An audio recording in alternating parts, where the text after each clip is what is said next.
Class 10th के लिए science subject में हम लोग एक चैप्टर पढ़ने वाले हैं जिसका नाम है विद्युत। ये हम लोगों की पहली वीडियो है, ठीक ना। तो आप सबसे पहले क्या करते हैं, हम लोग विद्युत चैप्टर में जो सबसे पहली हेडिंग बनती है, हेडिंग टू हेडिंग बात करेंगे। बोर्ड पेपर से रिलेटेड जितने भी क्वेश्चन होंगे उसके न्यूमेरिकल और उसके डिफिनीशन सारी कराई जाएगी।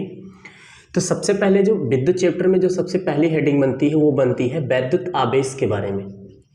किसके बारे में बनती है? वैद्युत आवेश के बारे में, यानी इलेक्ट्रिक चार्ज के बारे में। क्या होता है इलेक्ट्रिक चार्ज, यानी कि क्या होता है वैद्युत आवेश। देखिए भैया, बचपन में हम लोगों ने एक दो काम तो ऐसा किया ही है कि हम लोग क्या करते थे कि कोई भी पटरी हुई या पेन हुई उसको लेते थे और बालों में क्या करते, तेजी के साथ रगड़ते थे। तो उसके अंदर क्या हो जाता था, हल्के कागज के जो टुकड़े होते थे उनको अपनी ओर अट्रैक्ट करने यानी आकर्षित करने का गुण उत्पन्न हो जाता था। इसी को हम लोग क्या कहते हैं, आवेश कहते हैं। तो डिफिनीशन की बात में मैं करूं तो जब दो वस्तुओं को आपस में रगड़ा जाता है, जब दो वस्तुओं को आपस में रगड़ा जाता है तो उनमें आकर्षण या प्रतिकर्षण का गुण उत्पन्न हो जाता है। तो उन वस्तुओं के अंदर क्या हो जाता है, आकर्षण या प्रतिकर्षण का गुण उत्पन्न हो जाता है, जिसको हम लोग क्या कहते हैं, आवेश कहते हैं। जिसको हम लोग क्या कहते हैं, आवेश कहते हैं। अब बात आती है कि आवेश कितने प्रकार के होते हैं।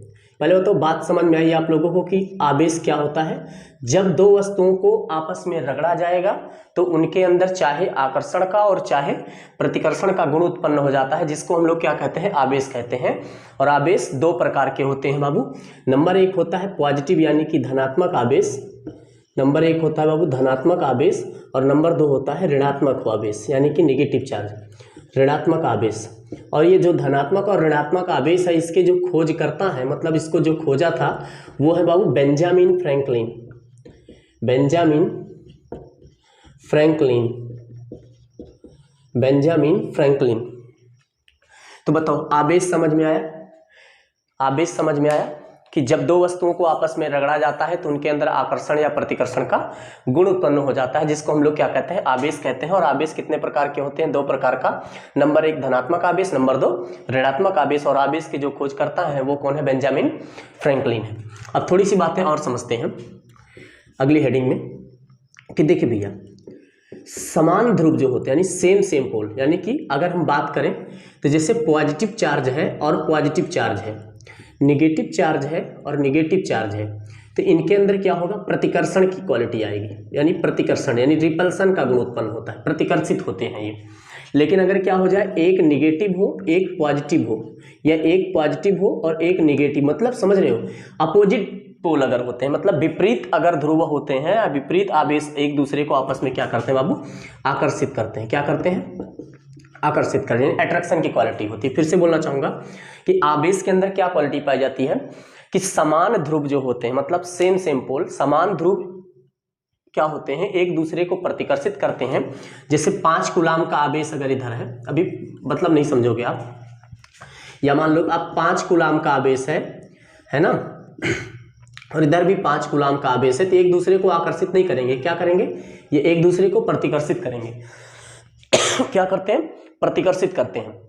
लेकिन अगर क्या हो जाए, जैसे क्या हो जाए -5 कूलाम और -5 कूलाम हो जाए, फिर वही सेम पोल है, फिर इनके अंदर क्या हो जाएगा, प्रतिकर्षण। लेकिन क्या हो, एक पॉजिटिव चार्ज हो और एक निगेटिव चार्ज हो, तो ये दोनों क्या करते हैं, एक दूसरे को आकर्षित करते हैं, एक दूसरे को क्या करते हैं, आकर्षित करते हैं। तो पहले आई होप इतनी सी बात आप समझ चुके होंगे कि जब दो वस्तुओं को आपस में रगड़ा जाएगा तो उनके अंदर आकर्षण या प्रतिकर्षण का गुण उत्पन्न हो जाएगा, जिसको क्या कहते हैं, आवेश कहते हैं।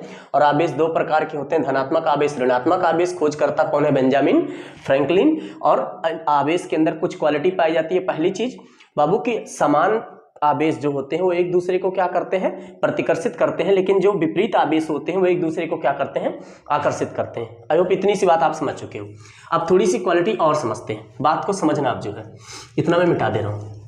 अगली बात यह है कि देखो भैया, किसी भी वस्तु के अंदर या कोई भी वस्तु वैद्युत यानी कि किसी भी वस्तु के अंदर आकर्षण या प्रतिकर्षण का गुण कब उत्पन्न होता है, जब उस वस्तु के अंदर से इलेक्ट्रॉन का स्थानांतरण हो। किसी भी वस्तु के अंदर चाहे आकर्षण का हो चाहे प्रतिकर्षण का गुण तब उत्पन्न होता है जब उस वस्तु के अंदर से किसका ट्रांसफर होता है बाबू, इलेक्ट्रॉनों का स्थानांतरण होता है। तो यहीं से क्या होता है, एक हेडिंग पैदा होती है या एक हेडिंग बनती है जिसका नाम है आवेश का क्वांटीकरण। आवेश का क्वांटीकरण, आवेश का क्वांटीकरण। आवेश के क्वांटीकरण से क्या मतलब है, इस बात को आप ध्यान से समझो कि किसी भी वस्तु से इलेक्ट्रॉन का जो स्थानांतरण होगा वो सदैव एक पूर्णांक संख्या के रूप में होगा। बात मेरी समझना कि किसी भी वस्तु से इलेक्ट्रॉनों का स्थानांतरण जब भी होगा तो सदैव एक पूर्णांक संख्या के रूप में ही होगा। प्लस माइनस n लिखा है, इसका मतलब क्या है कि जो स्थानांतरित इलेक्ट्रॉन की संख्या होगी या तो वो होगी +5, मतलब 5 का मतलब हुआ कुछ भी हो सकता है। यहाँ पे n बराबर क्या है बाबू, 0। n इक्वल टू 0 नहीं होगा, n का मान क्या कितना हो सकता है, 1 हुआ, 2 हुआ, 3 हुआ, 4 हुआ, डैश डैश कुछ भी कर लो आप। मेरा कहने का सिंपल सा मेथड या तरीका ये है कि आवेश के क्वांटीकरण से आप क्या समझते हैं, जब दो वस्तुओं को आप यानी कि जब भी किसी वस्तु से इलेक्ट्रॉन का स्थानांतरण होगा, जब भी किसी वस्तु से इलेक्ट्रॉनों का स्थानांतरण होगा तो वो सदैव पूर्ण संख्या के रूप यानी पूर्णांक संख्या के रूप में होगा। यानी कि कभी ऐसा नहीं होगा कि 3/2 इलेक्ट्रॉन ट्रांसफर हो, कभी ऐसा नहीं होगा कि 1/3 इलेक्ट्रॉन ट्रांसफर हो, कभी ऐसा नहीं होगा कि √3/2 इलेक्ट्रॉन ट्रांसफर हो। जब भी ट्रांसफर होगा तो एक पूर्णांक के रूप में, जैसे -5 इलेक्ट्रॉन ट्रांसफर हुआ, -10 इलेक्ट्रॉन ट्रांसफर हुआ या +10 इलेक्ट्रॉन ट्रांसफर हुआ, है ना, और या हो गया +8 इलेक्ट्रॉन ट्रांसफर हुआ, तो ये क्या होगा, हमेशा एक पूर्णांक संख्या के रूप में स्थानांतरित होगा, ना कि कभी भिन्नात्मक रूप में। तो आई होप ये बात आप हेडिंग समझ चुके हो। आवेश के क्वांटीकरण से आप क्या समझते हैं, जब भी दो वस्तुओं को हम लोग यानी किसी भी वस्तु के अंदर से इलेक्ट्रॉन का जो स्थानांतरण होगा वो सदैव किसके रूप में होता है, एक पूर्ण संख्या के रूप में होता है। अब बात आती है कि आवेश का क्वांटीकरण समझ में आया, मतलब कभी भी ये ऐसा नहीं होगा कि 3/2 इलेक्ट्रॉन ट्रांसफर हो रहा है। जब भी होगा 5 इलेक्ट्रॉन, 10 इलेक्ट्रॉन, 12 इलेक्ट्रॉन, 12, 15, 20, 25 इलेक्ट्रॉन, जो भी कुछ होगा प्लस माइनस में ही होगा। अब यहां से बात समझे ना इतना। अब दूसरी बात समझो, अगर n का मान क्या है बाबू, पॉजिटिव है, तो समझना इलेक्ट्रॉन की कमी है। अगर क्या हो जाए, n का मान क्या हो, पॉजिटिव आएगा, तो आप समझ जाना कि उस पदार्थ के अंदर इलेक्ट्रॉन की कमी हो रही है। और अगर n का मान क्या हो रहा है, निगेटिव आ रहा है, तो इलेक्ट्रॉन की क्या हो रही है, अधिकता हो रही है। क्या हो रही है, अधिकता हो रही है। पेपर में पूछा जाता है कि एक क्वेश्चन दे के बोलेगा कि पदार्थ के अंदर इलेक्ट्रॉन की कमी हो रही है कि इलेक्ट्रॉन की अधिकता हो रही है। अगर n का मान क्या है, पॉजिटिव है, समझ लेना। अगर n बराबर लिखा है +5 इलेक्ट्रॉन तो समझ जाओ इलेक्ट्रॉन की कमी है, और n बराबर लिखा है -5 इलेक्ट्रॉन तो समझ जाओ कि इलेक्ट्रॉन की उसमें क्या है, अधिक मात्रा है, यानी कि मात्रा उसमें अधिकतम है। अब आवेश के क्वांटीकरण को आपने समझा ही कि किसी भी वस्तु के अंदर से इलेक्ट्रॉन का जो स्थानांतरण होता है सदैव पूर्णांक संख्या के रूप में होता है, ना कि भिन्नात्मक रूप में होता है। इसको कहते हैं आवेश का क्वांटीकरण।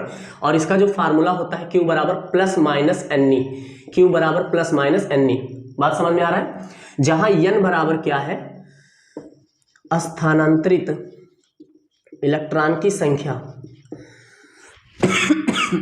E बराबर क्या है, -1.6 × 10⁻⁻19 कूलाम ऋणात्मक आवेश इलेक्ट्रॉन पर होता है। Q बराबर क्या है बाबू, आवेश है।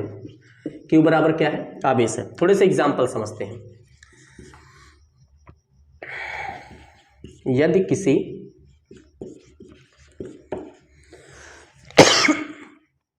किसी पदार्थ से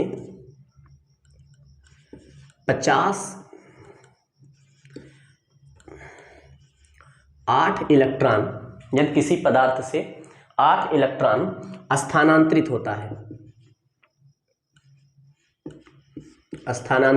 है, तो पदार्थ में आवेश की मात्रा होगी।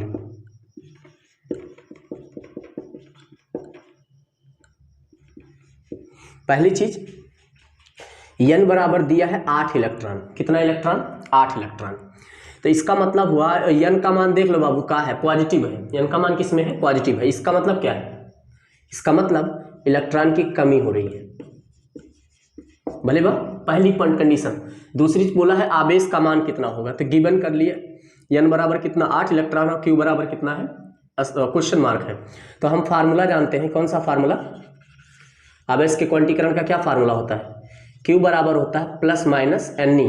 तो Q बराबर +-n का मान कितना है, 8, और इलेक्ट्रॉन का मान है 1.6 × 10⁻⁻19।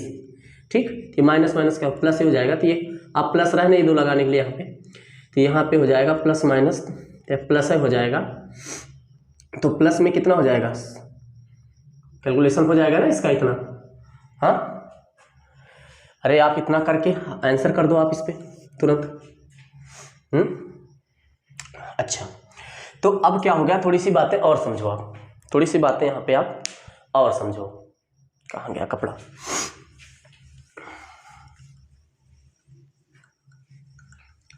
अब बात आती है विद्युत धारा के बारे में।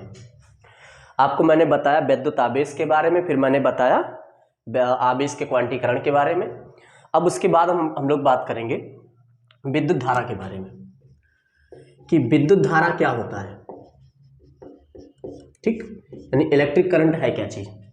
आवेश प्रवाह की दर को विद्युत धारा कहते हैं। बहुत सिंपल सी डिफिनीशन है कि आवेश प्रवाह की दर को क्या कहते हैं, विद्युत धारा कहते हैं। थोड़ा थोड़ा लिखते भी जाना, रफ उठा लो अपना। आवेश प्रवाह की दर को क्या कहते हैं, विद्युत धारा। यानी जब किसी चालक के अंदर आवेश एक सिरे से दूसरे सिरे तक ट्रांसफर होगा बाबू, है ना, आवेश एक सिरे से दूसरे सिरे तक जाता है तो उसके अंदर क्या बहती है, धारा बहने लगती है। लेकिन वो आवेश किसी निश्चित समय में जाना चाहिए, 5 सेकंड, 10 सेकंड, 2 सेकंड, कुछ में जाए लेकिन जाए। मैंने क्या बोला, आवेश प्रवाह की समय दर को क्या कहते हैं, विद्युत धारा कहते हैं। यानी कि धारा बराबर होता है आवेश बटा समय। आवेश बटा समय मतलब I बराबर होता है बाबू Q/T। I बराबर होता है Q/T। इसका जो मात्रक होता है वो होता है एम्पियर। क्या होता है, एम्पियर। चाहे आप एम्पियर हो गया। इसकी मैं राशि की बात करूं तो धारा की जो राशि होती है वो होती है अदिश राशि। कौन सी राशि, अदिश राशि। बात समझ में इतना है। यहां I बराबर क्या है, धारा है, और धारा का जो मात्रक होता है वो क्या होता है, एम्पियर होता है। और Q बराबर क्या है बाबू, आवेश है। Q बराबर क्या है, आवेश है। और आवेश का जो मान होता है वो क्या होता है पता है, आवेश का मात्रक होता है कूलाम। आवेश का मात्रक क्या होता है, कूलाम।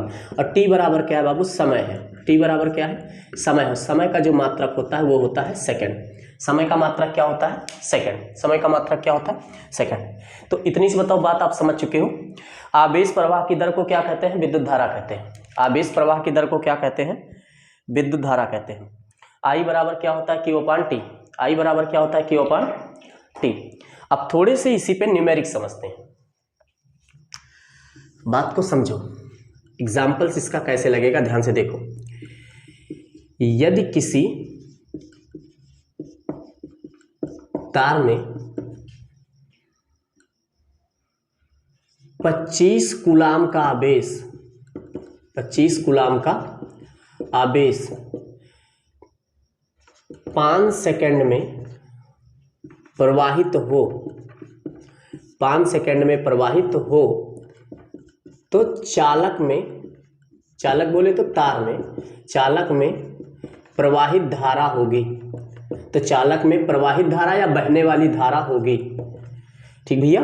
तो क्या होता है, हम लोग यहाँ गिवन करो पहले क्वेश्चन में, देखो क्या है, 25 कूलाम का आवेश दे रहा है। Q बराबर बाबू कितना है, 25 कूलाम। Q बराबर कितना है, 25 कूलाम। कितना समय ले रहा है, T बराबर 5 सेकंड। कितना ले रहा है, 5 सेकंड। क्या बोला, चालक में क्या बहना चाहिए, धारा, यानी I बराबर क्वेश्चन मार्क। तो हम लोग क्या जानते हैं, Q, अभी हम लोगों ने फार्मूला पढ़ा, कौन सा फार्मूला, विद्युत धारा का, I बराबर Q/T। I बराबर Q/T। I बराबर Q की वैल्यू कितना है, 25, और T की वैल्यू कितना है, 5। कैलकुलेशन कर लोगे ना, का काटोगे 25, तो I बराबर कितना आ जाएगा बाबू, 5 एम्पियर। कितना आ जाएगा, 5 एम्पियर। आई होप बात को आप समझ रहे हो क्या कहना चाह रहा हूँ, बात समझे ना जीवन। तो देखो ये आपका इतना हो गया, मिटा दे इसको।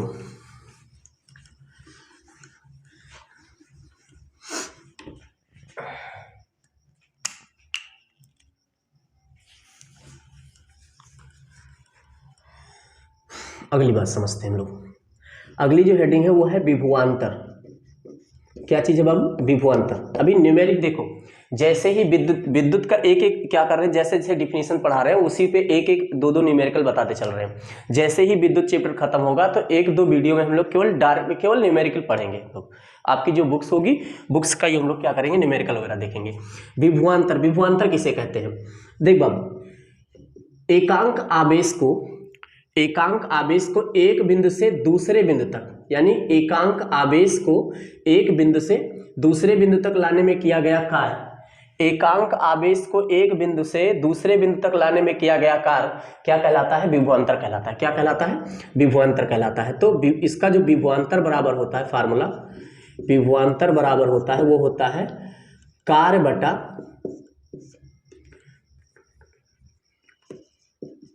आवेश, यानी कि B बराबर होता है W/Q। B बराबर क्या होता है W/Q। इसका मात्रक क्या होता है बाबू वोल्ट, क्या होता है वोल्ट होता है। तो B बराबर क्या है विभवांतर है, B बराबर क्या है विभवांतर, विभवांतर का मात्रक क्या होता है वोल्ट, और W बराबर क्या है बाबू कार्य है, और कार्य का जो मात्रक होता है वो क्या होता है जूल, और Q बराबर क्या है आवेश है, और आवेश का क्या मात्रक होता है बाबू कूलाम, क्या मतलब होता है कूलाम। तो बताओ विभवांतर समझ में आया। विभवांतर का मतलब है एकांक आवेश को एक बिंदु से दूसरे बिंदु तक ले जाने में किया गया कार्य, यानी किसी भी आवेश को किसी चालक के एक सिरे से दूसरे सिरे तक ले जाने में हम जितना भी कार्य करते हैं उसी को हम लोग क्या कहते हैं बाबू विभवांतर कहते हैं। ठीक, B बराबर W/Q, मात्रक क्या होता है इसका वोल्ट। एक दो इसका एग्जाम्पल समझते हैं। एग्जाम्पल्स क्या होगा, तो एग्जाम्पल्स क्या होगा कि यदि किसी तार में, वैसे बोर्ड पेपर में इसके क्वेश्चंस भी पूछे जाते हैं, डिफिनेशन भी पूछे जाएंगे। यदि किसी तार में 25 कूलाम का आवेश, यदि किसी तार में, तार मतलब चालक, सर्किट बोल दो आप समझो जो, यदि किसी तार में 25 कूलाम का आवेश, यदि किसी तार में 25 कूलाम का आवेश प्रवाहित करने में 100 जूल कार्य करना पड़े, 100 जूल कार्य करना पड़े, तो चालक के सिरों पर उत्पन्न विभवांतर होगा। तो चालक के सिरों पर कितना विभवांतर उत्पन्न होगा। अब पहले गिवन दैट कर लो, कितना दिया है 25 कूलाम का आवेश, तो Q बराबर, कूलाम मैंने बोला था ना, कूलाम मात्रक होता है किसका आवेश का, और किससे इंडिकेट करते हैं Q से, तो Q बराबर दे दिया वो 25 कूलाम का आवेश। देखो न्यूमेरिक लगाने का तरीका यही है, यही यूनिट से समझा करो कि क्या चीज दिया है। 100 जूल कार्य करना पड़ा, मतलब जूल किसका मात्रक कार्य का, कार्य को किससे लिखते हैं W से, 100 जूल कार्य करना पड़ा, W बराबर कितना बाबू 100 जूल, और का बोला है विभवांतर बताइए, तो विभवांतर किससे इंडिकेट करते हैं B से, तो B बराबर क्वेश्चन मार्क। और हमारे पास क्या है फार्मूला कि B बराबर होता है W/Q, तो W कितना बाबू 100 जूल है बटा कितना 25, 25 चौका 100, 25 चौका 100, कितना वोल्ट आया बाबू 4 वोल्ट है, कितना वोल्ट है 4 वोल्ट है। तो थोड़ा सा नोट करो, हम देख लेते हैं इसको।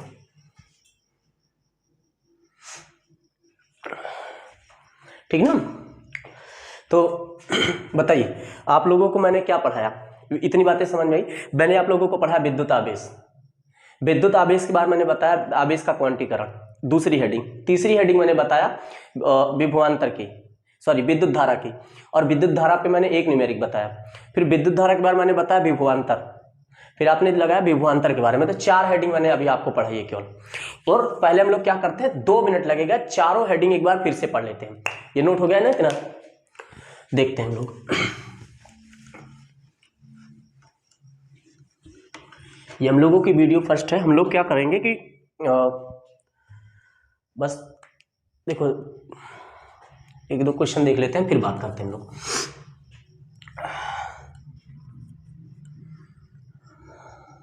हाँ, बोल रहे थे कि लो थोड़ा सा रिवीजन हम लोग कर लेते हैं, है ना। मैंने आप लोगों को सबसे पहले बताया क्या होता है वैद्युत आवेश। आप लोगों ने कहा जब 2 वस्तुओं को आपस में रगड़ा जाता है तो उनमें आकर्षण या प्रतिकर्षण का गुण उत्पन्न हो जाता है, जिसको क्या कहते हैं आवेश कहते हैं, जिसको क्या कहते हैं आवेश। वो पटरी उटरी लेकर के से बाल में रगड़ा जाता है, फिर आप क्या करते हो कागज को चिपकाते हो, कागज चिपक जाता है ना। लेकिन कुछ कागज क्या होता है फुरफुराहट के साथ उड़ जाते हैं, मतलब कुछ तो आकर्षित होते हैं लेकिन कुछ क्या हो जाते हैं प्रतिकर्षित हो जाते हैं। तो इसको क्या कहते हैं वैद्युत आवेश। यही है वैद्युत आवेश जो है, यानी किसी वस्तु का वैद्युतमय हो जाना या वैद्युतमय होने का गुण क्या कहलाता है वैद्युत आवेश कहलाता है। आवेश 2 प्रकार के होते हैं, एक होता है बाबू क्या चीज धनात्मक आवेश, एक होता है ऋणात्मक आवेश। और धनात्मक और धनात्मक आवेश मतलब समान आवेश एक दूसरे को प्रतिकर्षित, लेकिन विपरीत आवेश जो होते हैं वो एक दूसरे को क्या करते हैं आकर्षित करते हैं। जैसे क्या हो जाता है कि हम जब चुम्बक वगैरह होता है, यहीं से समझ लो कि चुम्बक जब होता है, जैसे कि इधर भी क्या होता है नॉर्थ होता है साउथ होता है, तो नॉर्थ और नॉर्थ पोल एक दूसरे को क्या करता है प्रतिकर्षित करता है। लेकिन नॉर्थ और साउथ एक दूसरे को क्या करेगा आकर्षित, यदि प्लस और माइनस अगर होगा तो चिपक जाएगा, लेकिन अगर माइनस माइनस से प्लस प्लस हुआ तो क्या हो जाता है चिपकता नहीं, वो भागता है जो है, देखा होगा ना इसका। अच्छा, और किसी आवेश के चारों ओर का क्षेत्र जो होता है वैद्युत क्षेत्र कहलाता है। ये एक हेडिंग है, 12th वगैरह की है, लेकिन यही समझ लो। देखो, किसी आवेश के चारों ओर का क्षेत्र क्या कहलाता है? वैद्युत क्षेत्र कहलाता है, चाहे पॉजिटिव चार्ज हो और चाहे निगेटिव चार्ज हो। ठीक ना भैया? देख बाबू, अब आगे क्या है मामला, हम लोगों ने अगला पढ़ा आवेश का क्वांटीकरण। मतलब जब भी किसी वस्तु के अंदर से इलेक्ट्रॉन का स्थानांतरण होगा तो वो कैसा होता है? सदैव पूर्णांक संख्या के रूप में होता है। कैसा होता है? सदैव पूर्णांक संख्या के रूप में होता है, ना कि कभी भिन्नात्मक रूप में होता है। तो इसको हम लोग कहते हैं आवेश का क्वांटीकरण। क्या कहते हैं इसको? आवेश का क्वांटीकरण। बातें समझ रहे हो ना? जो है Q बराबर क्या होता है? N, अभी न्यूमेरिक भी बताया था मैंने। फिर हम लोग थोड़ा सा बातें और समझ लेते हैं। विद्युत धारा, आवेश प्रवाह की दर को क्या कहते हैं? विद्युत धारा। आवेश प्रवाह की दर को विद्युत धारा क्या बोलते हैं? आवेश प्रवाह की दर को विद्युत धारा। Q बराबर क्या होता है? I बराबर क्या होता है? Q/T, या Q बराबर IT बोल सकते हो। मात्रा क्या होता है धारा का? एम्पियर। क्या होता है? एम्पियर। फिर हम लोगों ने पढ़ा विभवांतर। विभवांतर का मतलब होता है एकांक आवेश को एक बिंदु से दूसरे बिंदु तक, जैसे तार है बाबू, 2 पॉइंट है, एक ए है एक बी है, तो आवेश को एक बिंदु से दूसरे बिंदु तक ले जाने में, एकांक आवेश को एक बिंदु से दूसरे बिंदु तक ले जाने में जितना जूल कार्य करना पड़े, जितना कार्य करना पड़े, उस कार्य को हम लोग कहते हैं क्या चीज? विभवांतर। उसको हम लोग क्या बोलते हैं बाबू? उसी को हम लोग क्या बोलते हैं? विभवांतर बोलते हैं। तो B बराबर W/Q, एक न्यूमेरिकल बताया आप लोगों को भी। बात इतनी सी समझ में आ रही है? तो देखो, आज एक छोटी सी पहली वीडियो है, तो हम लोग वो छोटी सी वीडियो बना रहे हैं जो है, ठीक ना? पहली वीडियो है, छोटी वीडियो बना रहे हैं। कल जो दूसरी वीडियो आप लोगों की अपलोड की जाएगी, वो उसमें हम लोग ओम का नियम, ओम के नियम की निर्भरता, ओम का नियम और ओम के नियम की निर्भरता, हम लोग इन 2 पे पढ़ेंगे, ठीक ना? और उसके बाद की बात है, तो आपकी 3 से 4 वीडियो में आप लोगों का विद्युत चैप्टर खत्म हो जाएगा। ये पहला जो विद्युत अभी पहले शुरू हुई है, उसके बाद हम लोग क्या करेंगे, 2 से 3 वीडियो एक्स्ट्रा बनाएंगे जिसमें केवल विद्युत के न्यूमेरिकल होंगे, और वो भी कैसे? अनसाल्ड के, और जो बोर्ड पेपर में आपके पूछे गए, ठीक ना? तो आज के लिए बस इतना ही।